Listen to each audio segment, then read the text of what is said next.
Game over, man. Game over. Johnny. You're gonna need a bigger boat.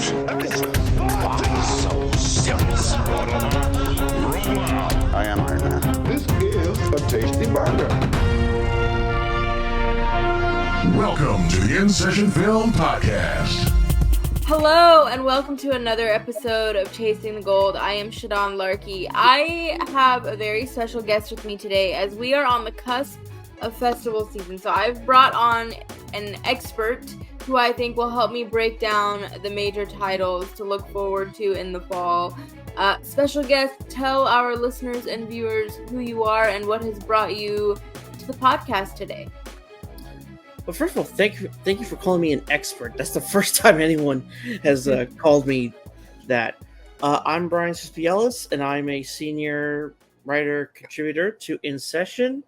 I'm responsible for writing the monthly Criterion releases, film history pieces, and I just got published the Venice and TIFF lineups that are coming up and what to expect. And if I think Telluride, they have not released their list yet, but if they do, once they do, I'll write something about that as well. Yes, Brian is the go-to for festival lineups. A lot of those pieces are Brian's work and brainchild.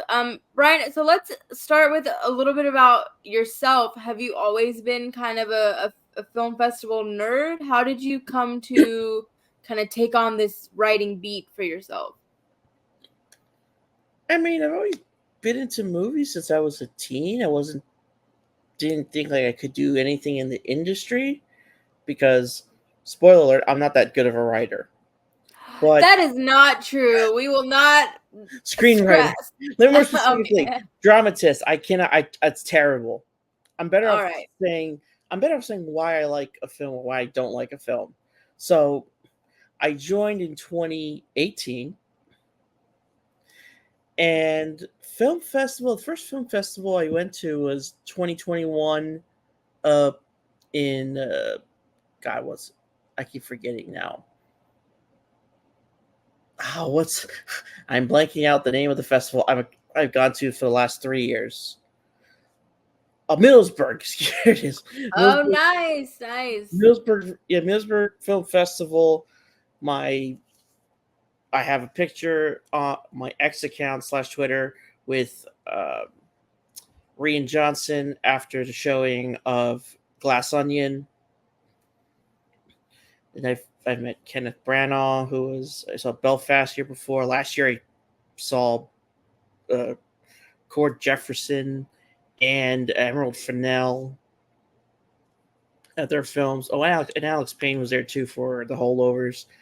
I've been to Savannah or the SCAD Film Festival right here in Miami. Also, Miami Festival and Gems.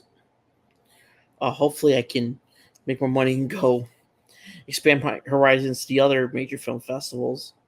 But it is August, and we are now about to kick into overdrive. Well, maybe not overdrive, but we can start talking about Oscars. I usually wait until like November. But this is the period now where everyone gets to show their cards, and we get to see who is a contender and who is a pretender. I like that. So let's kind of talk about let's start with Venice. What titles did you see in that lineup that stood out to you? And more importantly, maybe what trends did you notice in terms of what titles are headed to Venice this year? Well, the first one that stands out for people would be Joker Fallait Adieu. That's Todd Phillips and the sequel to Joker, which won at the Golden Lion at Venice. Very divisive among critics, but it won the Golden Lion at Venice, and of course it cleared that it was legitimate, well-liked by the industry, won Joaquin Phoenix the Best Actor Award, won Best Score. So, different tone for the second film, with Lady Gaga joining as a Harley Quinn. We know it's going to be, a musical with a number of, it's kind of like a jukebox musical. I'll say, I know there could get a couple original songs in there. So there's clearly a lot of anticipation to see how the sequel is going to be. And yeah, I guess not a surprise that it's going to Venice, given the history of the first film at that festival. Were there any movies in the Venice lineup that maybe surprised you to see it at Venice rather than other places? Um, looking at the films that are in competition, not really. I mean, films like The Brutalist, that's 3.5 hours long, from Brady Corbett. Maria, Pablo Larraín, with Angelina Jolie as Marie Callas. Luca Guadagnino's Queer. I mean, those are films not surprised at all to see and hear. I mean, out of competition, the opening film is kind of surprising. It's Beetlejuice from Tim Burton. Mm-hmm. So it's out of competition, but it's the opening film. So And that has to be like they want the star power, they want Michael there, they want, yeah, they get Winona Ryder. You get um uh Jenna Ortega. yes, I'm blanking again, Mm-hmm. but they get to come in. Monica Bellucci is in it also. Willem Dafoe. So it's pretty big names, uh, all connected just for just the opening film. We also have Disclaimer, Alfonso Cuarón's miniseries that's going to be showcased there. That's his first work since, I believe, since Roma. So really, and Roma, of course, won also at Venice 6 years ago. So you can see him there. Just going down the list, Kevin Costner's going to have this chapter 2 of his Horizon saga, the saga of that making of that movie, and behind that's ongoing also. So looking at Venice, solid lineup as always. Interesting figures. Are probably going to have not said an international film that could be a breakout. That could be something for contender later. Just kind of looking through the thing. Yeah. Are there any films that stand out to you as maybe something that we're not talking about right now that could be surprises coming out of Venice? Um. Well, I didn't realize it's been a decade, but Walter Salles of Brazil. He hasn't made a movie in about 10 years. He's back with I'm Still Here. Mm. He's a notable name. He did Central Station back in 1988. Great film. They won the Golden Bear in Berlin for that film. He did the Motorcycle Diaries, another big film back in 2004. Justin Kurzel, The Order. Kurzel did History of the Kelly Gang. He did his version of Macbeth. He did Nitram. So some notable notable names. And every year when there's a big international film coming out, it's also from a director I've never heard of, or maybe others never heard of. I never heard of Justine Triet from Anatomy of a Fall, but she had some films already before she came out at Cannes. Mm-hmm. And looking through it, I'm very curious to see which of those, especially in competition, because if you get an award, you become very noticeable. You go on the radar. So I'm ready to see who is the surprise. Mm-hmm. So let's talk about TIFF. I'm very excited to return to TIFF this year, barring any crazy disaster. I should be there. It'll be my third year. Lucky. I'm very excited and very lucky. I have family in Canada, so it makes it easy to travel and go. But what stood out to me a lot about the TIFF lineup is it seems like there's a lot of Cannes titles that are making an appearance at TIFF. What stood out to you about that lineup? Well, you mentioned, I think, Oh Canada from Paul Schrader. That was at Cannes. I believe the Palme d'Or winner from Sean Baker and Nora. That's also going to be at TIFF. So I think that's one of the ones to carry on. Bird from Andrea Arnold, another Cannes carryover. and Amelia Perez, speaking about Selena Gomez, part of the quad of actresses that won for that film. But outside of those, you look at David Gordon Green opening the festival with Nutcrackers, kind of going back to his indie roots after doing the Halloween trilogy and the failed Exorcist, Believer film. It's like let's go back to comedy, and also Ben Stiller back in a starring role. It's been years, so that's one. Uh, William Goldberg, Oscar-winning editor, who did Argo among other things, he makes his film directing debut with Unstoppable. You got The Wild Robot from Chris Sanders, a film that it could be a top animated contender. It's a lot. It's one of those things that it could challenge, let's say, Inside Out 2. And that's from DreamWorks. And then looking down the line, there's Conclave, Edward Berger's follow-up from All Quiet on the Western Front, which you won an Oscar for. And you got The Fire Inside, which is the opening, which I believe is the debut of Rachel Morrison, the cinematographer. She's doing that. And if I'm not mistaken, was that scripted? Yeah, it was scripted by Barry Jenkins. So that's pretty interesting. Mike Lee is back with Hard Truths. I'm Still Here from Walter Salles is also at TIFF. Night Bitch from Mario Heller. Very happy. Really good to see her back. Indeed, with Amy Adams in the lead. So there's a lot of, obviously, I think TIFF doesn't have the awards except the People's Choice, but if whatever wins the Audience Award tends to be a good, strong player heading up to the Oscars. Of course, American Fiction winning the Audience Award last year and overperforming at the Oscars in nominations, and then getting Cord Jefferson that adapted screenplay win last year. Is there something that stands out to you that could be a play for the Audience Award here? That it could be like the populist pick?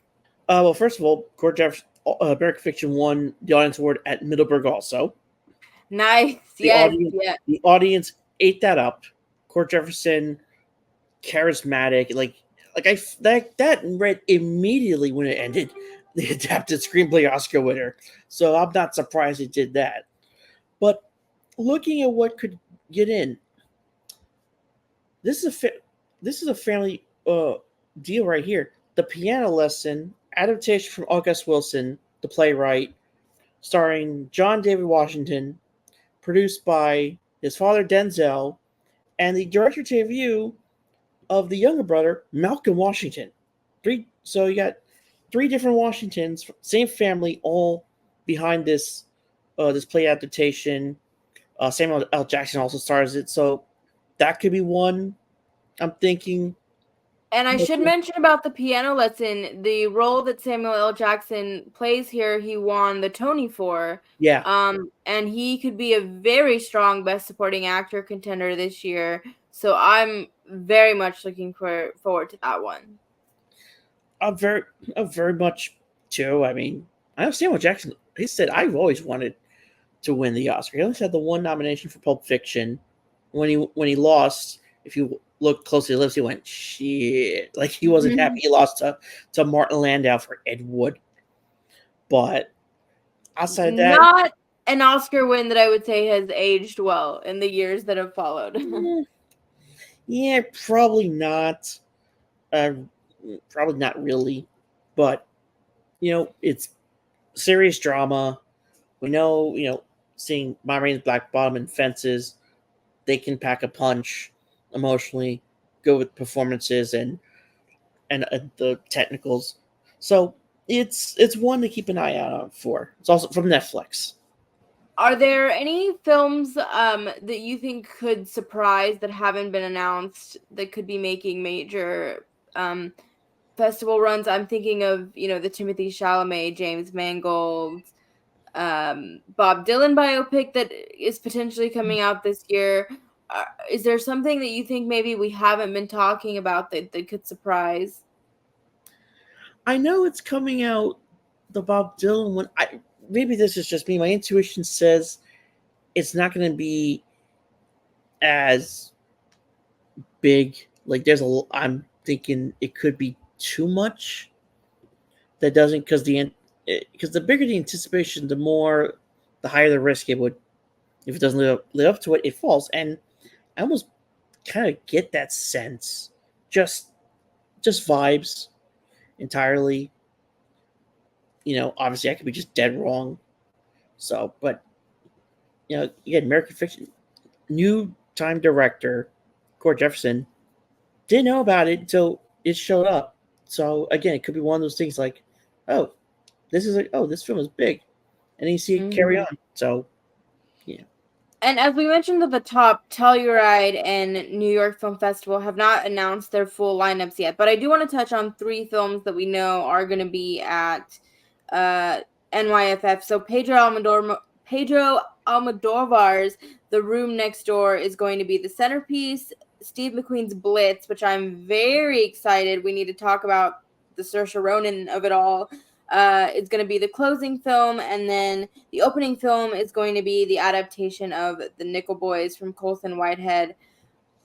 How are we feeling about those 3 titles? Very, very strong opening 3 films from NYFF. Yeah. If that's what they're teasing, I can't wait to see what the rest of this lineup looks like. Now, Blitz is high on my anticipated list, so I'm totally with you on that one.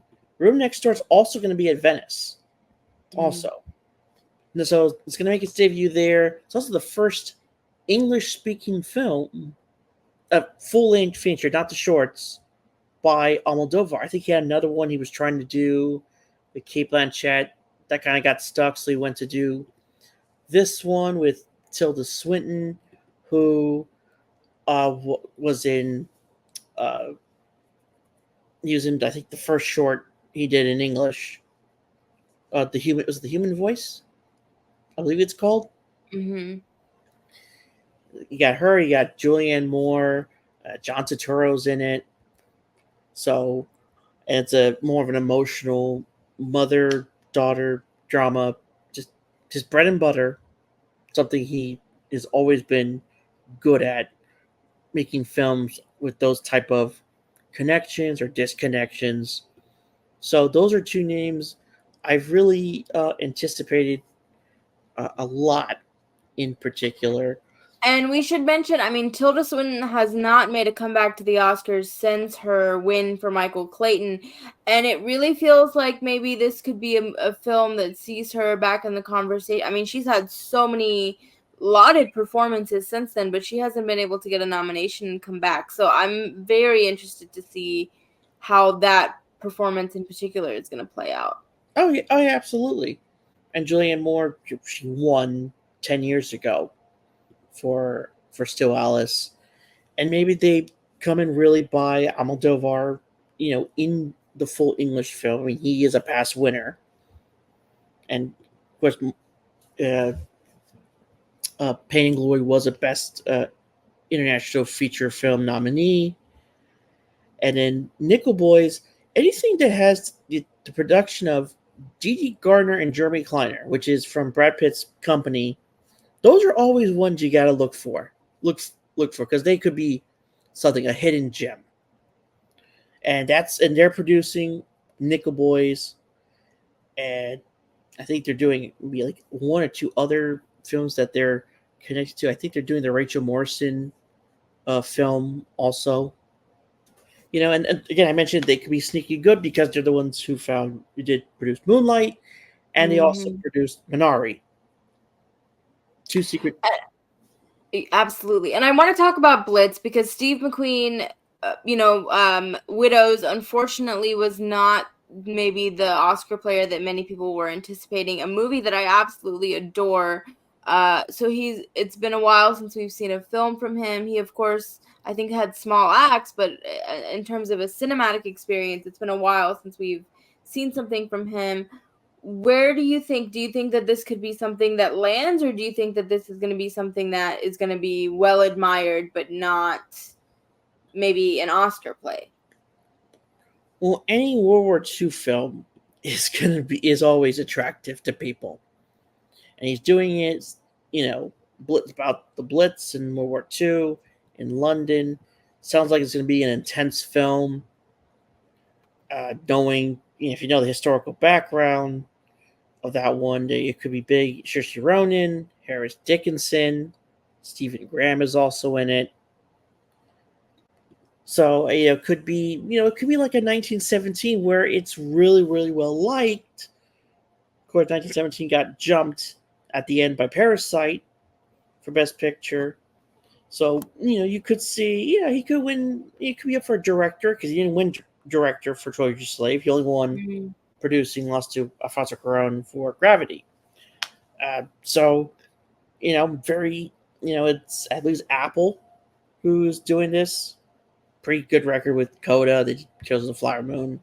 So it's just one of those wait and see films, but certainly one of high anticipation.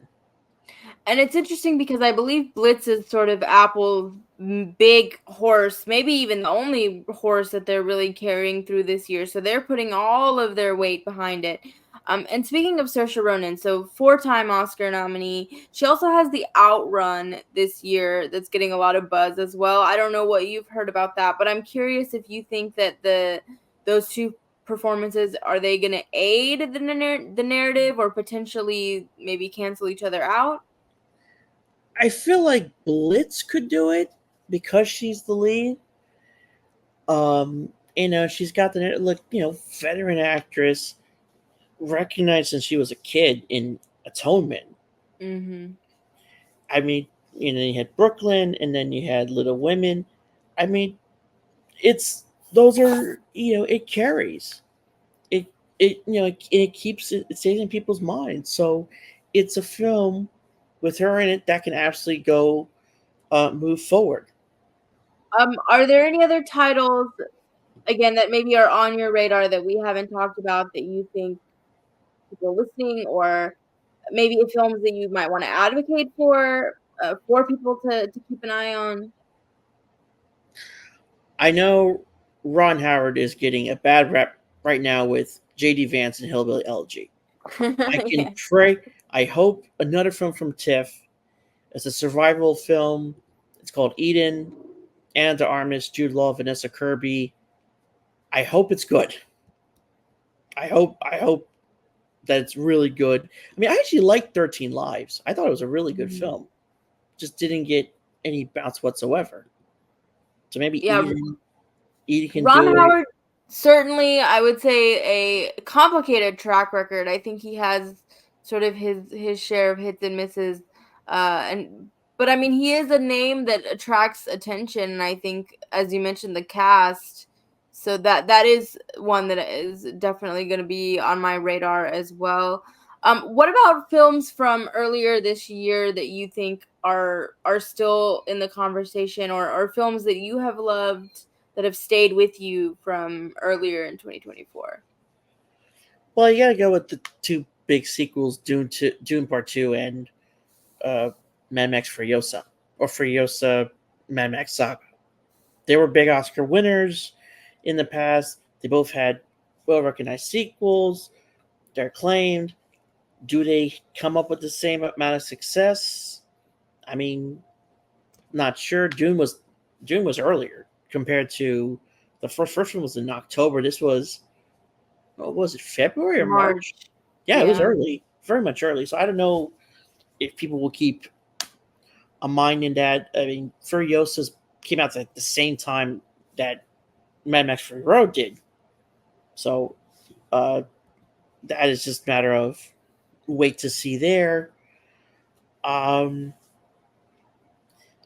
Nothing else I don't see really picking up. I know at this time in July we're in the middle of Barbenheimer because that was mentioning a whole year has passed.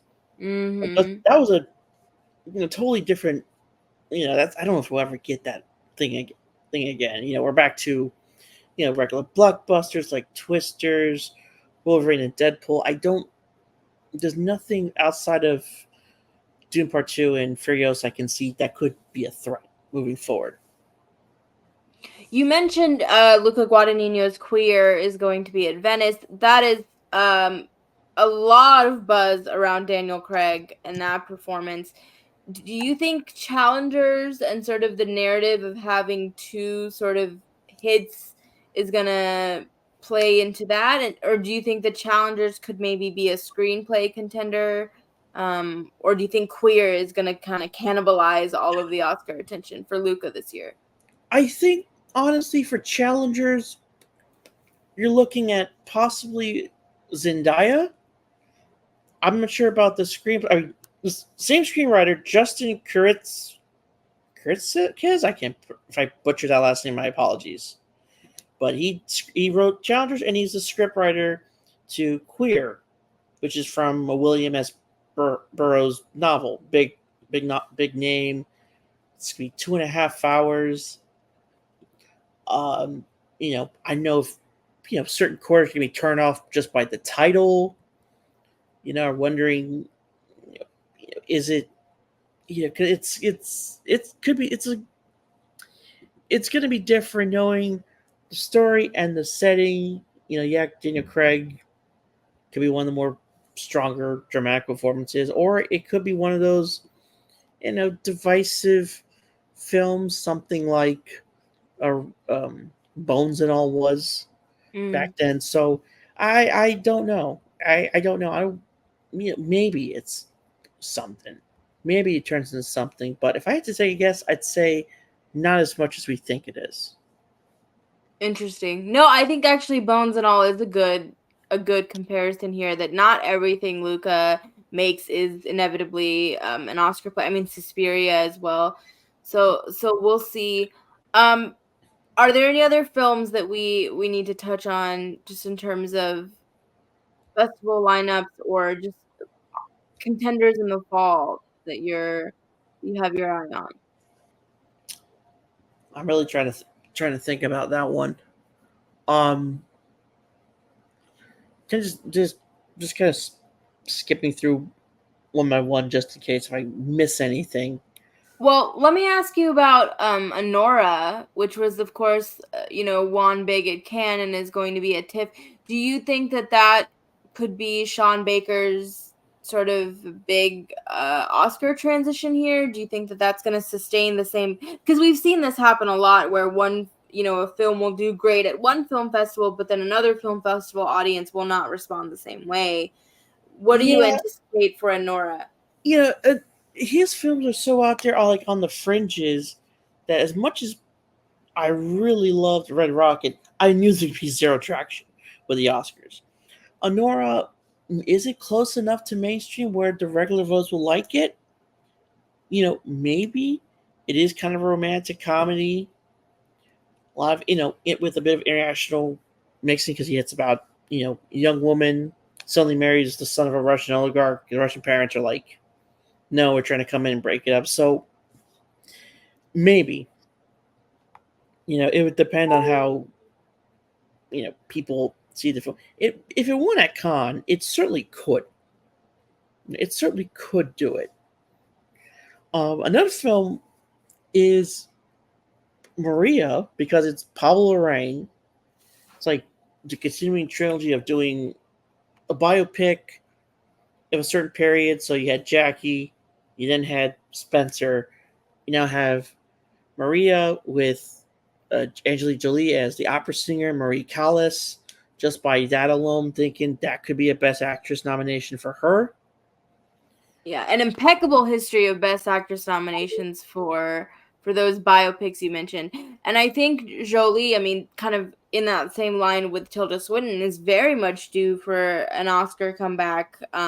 She certainly has a very strong narrative. So Yeah, and if you know the story of Maria Callas, kind of an opera singer, had rivalry, had this love affair with someone, died young. You know, it's just thinking about it. It can absolutely transcend being a Best Actress nominee. It could be the only nominee for Maria, but still, I could absolutely imagine how good she will be in that role when the film comes out. No, I think that's a strong prediction that could be one of those movies that is either sort of, I mean, certainly it looks stunning. You could certainly imagine it being a costume production design play, or very much just a sole nomination for Jolie. Another big title that I would like to, get your opinion on is Gladiator 2. I see it up and down predictions lists right now. I'm not convinced just because it is a sequel. It's been a long time since Gladiator. Ridley Scott is another person that is very hit or miss with his projects. Sometimes they become big Oscar players, sometimes they don't. I just don't see it. Maybe it's a play for Denzel. I mean, a lot of people are predicting Paul Mescal, but I feel like Best Actor in particular this year is stacked. Yeah, How I are I you feeling? I don't feel convinced about Gladiator 2 either. I mean, it's a totally different type of story compared to Russell Crowe in it. I mean, we just talked about sequel. We just talked about Dune Part 2 and Furiosa. But with Gladiator 2, I I I, I can't fathom it. I hope I'm wrong because it's been something that's been talked about for a long time to get it going. I know, and people are laughing at the trailer because you see Denzel Washington. He's just being Denzel Washington. He's not even doing an accent Hmm. in the film. So I don't know. Like, it's a very interesting thing because really, Scott, what was the last film he did that got him a Best Picture nominee or director? Could have been Black Hawk Down because he got a director nomination, not a picture nomination. He didn't get it for uh, American Gangster or All the Money in the World. So I'm not. Oh no, the Martian. I forget the Martian that was up for Best Picture. But Yeah. I I don't. Maybe I'm wrong, but I just don't see that from Gladiator 2. Yeah, that's a prediction that I'm struggling with. I'm looking up Ridley Scott's Oscar history here quickly, but while I do that, we do need to talk about Amelia Perez as well. As you mentioned, sort of that his interesting historic Best Actress group win at Cannes. Do you see that translating, or is that again maybe just a Cannes thing that doesn't follow through the rest of the season? If I had to guess, I think it's almost a con thing, even though uh, Jacques Audiard is somewhat recognizable as a director. Uh, a Prophet was a international film nominee. Uh, Rust and Bone almost gave Marion Cotillard an actress nominee. Um, this is interesting to feel. It may be a little too out there though for their taste. So I don't really see.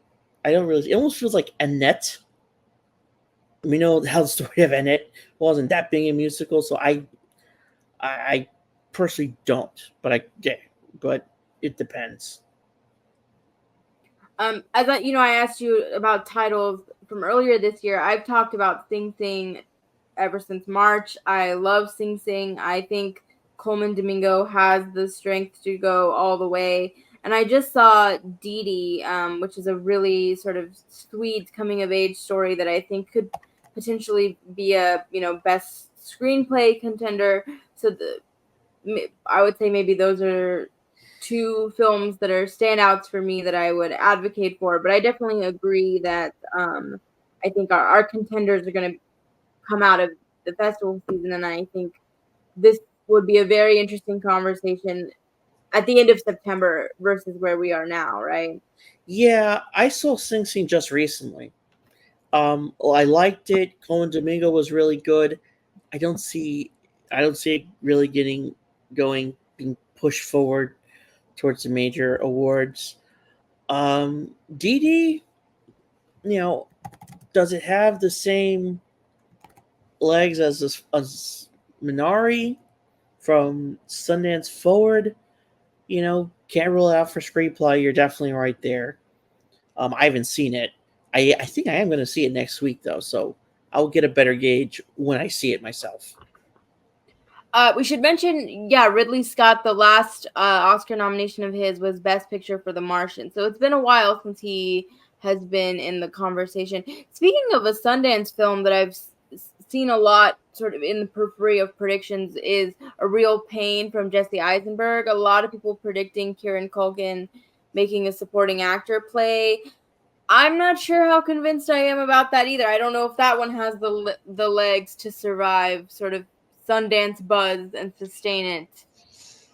Well, it's released by Searchlight, coming out in October, so it's going to be in the middle of everything. So it's possible. It could be an acting nomination. Certainly, we've seen those in those films get that kind of push forward, even for an acting nomination. And I did read how the very, very good reviews about it, and so it is possible. It is definitely possible that those who are more favorable for the indie films could give one to Eisenberg and Culkin. Wouldn't they both be leads? From what I've seen, I feel like they're saying Culkin would be supporting, but that may very well be category fraud because it does seem just based on the trailer that it's like a co-lead buddy film situation. But I've not been lucky enough to see that yet. Yeah, I mean, it could benefit with the split. Like Culkin, Culkin's coming off Succession. He won an Emmy for Succession, so he's hot. So maybe the split, if that is what they're doing, it could work benefit for him rather than Eisenberg.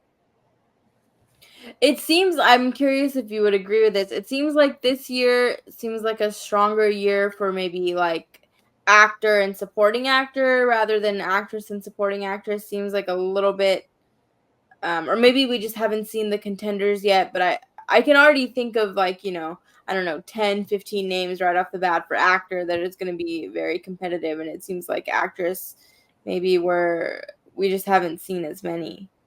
Yeah, I mean, those were those independent films. Those smaller films can come out, and maybe you can see dark horses from other films from major films that we haven't really thought of that could come out and get a nominee. So, it could be a Brian Tyler Henry situation.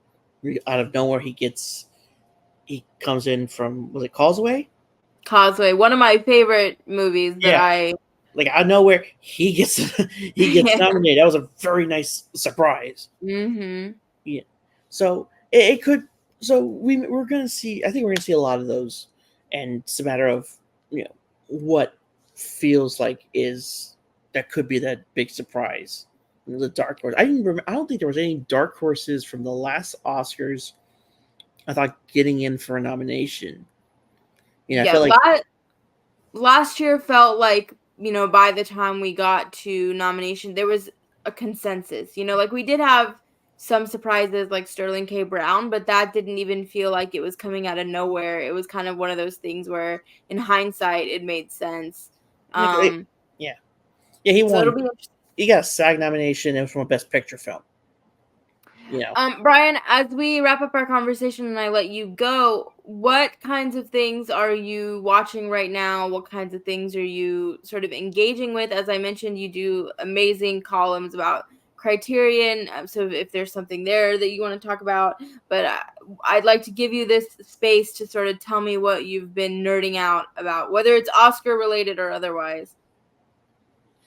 Well, when I'll do the big Oscar buzz going into like October. That's when then I can start. Oh, we can start really paying attention.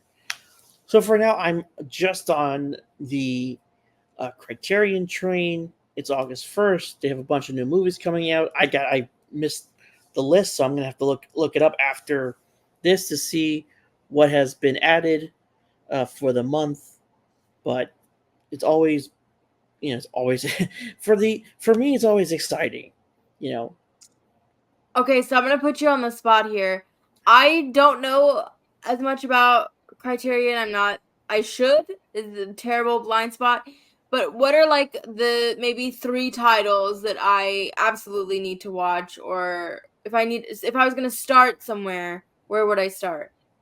Where would you start? Like, are you into? Well, I asked, are you into just international films at all, or just some people can't get over the 1 inch barrier? Some like Oh I want no, to put you give in me that spot. Just want to. no, give me the 1 inch barrier. I do love international films, but it just I mean I think that's the beauty of film is I'm kind of into a little bit of everything, right? I mean, I just go for the staple. If you're going beginning, you got the staple big names, whether it's 400 Blow by Francis Truffaut, Breathless from Gillo Godard, 8.5, and La Dolce Vita from Federico Fellini, films from Ingmar Bergman like The Seventh Seal and The Virgin Spring, and, and films from or old Hollywood, a lot of old Hollywood in there, uh, from Sunset Boulevard to Some Like It Hot. I mean, I can't. You say 3 films, you can't. You really can't do 3. There's a whole. It's just you can go in any direction.